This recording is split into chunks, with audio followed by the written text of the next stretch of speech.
यह कहानी एक छोटे से गांव में रहने वाले एक परिवार के बारे में है।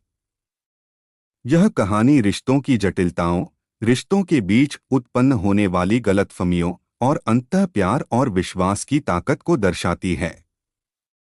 यह कहानी एक सामान्य जीवन की परतों को खोलती है, जहां जीजा और साली के रिश्ते के इर्द-गिर्द कुछ दिलचस्प घटनाएं घटित होती हैं।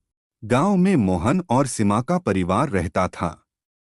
मोहन एक ईमानदार और मेहनती युवक था और उसकी पत्नी सीमा भी एक समझदार और सशक्त महिला थी। उनका जीवन साधारण था, लेकिन दोनों में गहरा प्यार था। सीमा की एक छोटी बहन राधा, जो कि शहर में पढ़ाई करती थी, छुट्टियों के समय अक्सर गांव आती थी।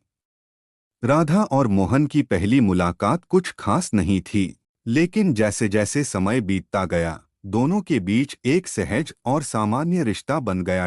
राधा को मोहन का व्यवहार अच्छा लगता था, लेकिन वह हमेशा यह सोचती थी कि वह उसकी बहन का पति है और इसलिए उसे किसी भी प्रकार की अतिरिक्त नज़दीकी से बचना चाहिए। मोहन भी एक जिम्मेदार जीजा था और वह राधा से बहुत घुल-मिलकर नहीं बात करता था, लेकिन दोनों के बीच कभी-कभी मजाक और हल्की-फुल्की बातें होती रहती थीं। राधा को यह अच्छा लगता, लेकिन वह जानती थी कि यह सब एक सीमा में रहना चाहिए। एक दिन जब सीमा अपने मायके जा रही थी, तो राधा अकेली गांव में रह गई। मोहन ने उसे अकेला देखकर यह फैसला किया कि वह राधा को अपनी मदद की पेशकश करेगा, ताकि उसे किसी प्रकार की समस्या का सामना न करना पड़े। राधा भी इस मदद को स्वीकार करती है, लेकिन वह यह भी जानती है कि जीजा के साथ ज्यादा घुलने मिलने से उसके रिश्ते में गलतफहमियां उत्पन्न हो सकती हैं। समय बीतने के साथ साथ मोहन और राधा के बीच की नज़दीकियां बढ़ने लगीं। वे एक दूसरे से अधिक बातें करने लगे। राधा को मोहन का साथ बहुत अच्छा लगने लगा था और मोहन भी राधा को एक अच्छे दोस्त के रूप में देखता था। लेकिन सीमा, जो कि अपने घर वापस आ चुकी थी, ने यह महसूस किया कि राधा और मोहन के बीच कुछ असामान्य हो रहा है। उसने दोनों के बीच बढ़ती हुई नज़दीकियों को देखा और अपने मन में कुछ सवाल उठने लगे। सीमा ने सोचा, क्या ये दोनों आपस में ज्यादा घुल-मिल रहे हैं? उसे यह चिंता सताने लगी कि कहीं मोहन और राधा के बीच कुछ गलत तो नहीं हो रहा। वह एक औरत के रूप में अपनी बहन और पति के रिश्ते के बारे में बहुत संजीदा थी और उसे यह बात बहुत परेशान करने लगी। एक दिन सीमा ने मोहन से बात की। वह थोड़ी गुस्से में थी, लेकिन उसने इसे एक सुलझे हुए तरीके से प्रस्तुत किया। उसने मोहन से कहा, मुझे लगता है कि तुम और राधा बहुत ज्यादा समय एक साथ बिता रहे हो, क्या सब ठीक है? मोहन ने चौंकते हुए कहा, सीमा, तुम क्या कह रही हो? यह तो बस एक सामान्य दोस्ती है। हम एक दूसरे से कोई गलत बात नहीं कर रहे। सीमा ने गहरी सांस ली और कहा, मुझे यह सब नहीं अच्छा लग रहा है। मुझे डर है कि कहीं हमारी दोस्ती से कुछ और बात न निकल आए। मोहन ने उसे पूरी तरह से विश्वास दिलाया कि वह सिर्फ राधा की मदद कर रहा है और उसमें कुछ भी गलत नहीं है। एक दिन राधा ने मोहन से एक महत्वपूर्ण बात कही। उसने कहा, जीजा, मुझे यह सब थोड़ा असहज महसूस होने लगा है। मैं जानती हूँ कि आप मेरी बहन के पति हो और मुझे हमेशा वही करना चाहिए जो सही हो। मोहन ने उसे समझाया, राधा, तुम मेरी छोटी बहन जैसी हो, मैं तुम्हारा जीजा हूँ और यह रिश्ते में कोई गलत बात नहीं है।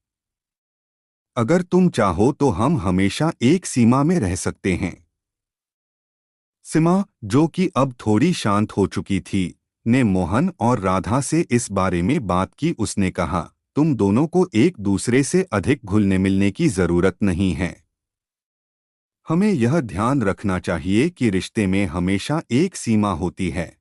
मोहन और राधा दोनों ने सीमा की बात को समझा और उन्होंने अपने रिश्ते में थोड़ी दूरी बनाए रखने का फैसला किया। कुछ दिनों बाद सीमा ने मोहन और राधा के बीच की गलतफहमियां और तनाव को देखकर महसूस किया कि यह सब कुछ बेवजह था। दोनों के बीच कोई गलत बात नहीं थी, बल्कि दोनों एक दूसरे का सम्मान करते थे। उसने यह समझा कि कभी-कभी रिश्तों में छोटी-छोटी बातों को बढ़ा-चढ़ाकर नहीं सोचना चाहिए। समाप्ति पर सीमा, मोहन और राधा ने यह सीखा कि किसी भी रिश्ते में विश्वास और समझ सबसे महत्वपूर्ण हैं। एक परिवार में अगर प्रेम, समझदारी और विश्वास हो, तो कोई भी समस्या हल हो सकती है। जीजा और साली के रिश्ते में किसी प्रकार की गलतफहमी उत्पन्न होने की संभावना हो सकती है, लेकिन अगर दोनों एक दूसरे को सही तरीके से समझें और गलत संदेह न पाले, तो वे एक दूसरे के अच्छे दोस्त बन सकते हैं। सीमा ने यह महसूस किया कि मोहन और राधा के बीच कोई गलतफहमी नहीं थी। वह दोनों एक दूसरे के अच्छे दोस्त थे और वह रिश्ते के बंधन में बंधे हुए थे। सीमा ने अपनी बहन राधा और मोहन से पूरी तरह विश्वास किया और यह तय किया कि वह हमेशा अपने परिवार में विश्वास और समझ बनाए रखेगी। कहानी का संदेश यह है कि रिश्तों में हमेशा विश्वास और समझदारी होनी चाहिए। अगर दोनों पक्ष सही तरीके से एक दूसरे को समझें और अपना विश्वास बनाए रखें, तो कोई भी समस्या हल हो सकती है। जीजा और साली के बीच भी एक दोस्ताना और समझदारी भरा रिश्ता हो सकता है, बशर्ते कि उसमें किसी प्रकार का असमंजस या गलतफहमी न हो। यह कहानी हमें यह सिखाती है कि रिश्तों में समझ और विश्वास ही सबसे अहम होता है। जीजा और साली के रिश्ते में भी अगर एक दूसरे के प्रति विश्वास और स्पष्टता हो, तो कोई भी समस्या बढ़ सकती नहीं है। रिश्तों में कोई भी गलतफहमी हो सकती है, लेकिन उसे समझदारी से हल किया जा सकता है। अंत में, रिश्तों की मजबूती इस बात पर निर्भर करती है कि हम एक दूसरे को कितना समझते और सम्मानित करते हैं।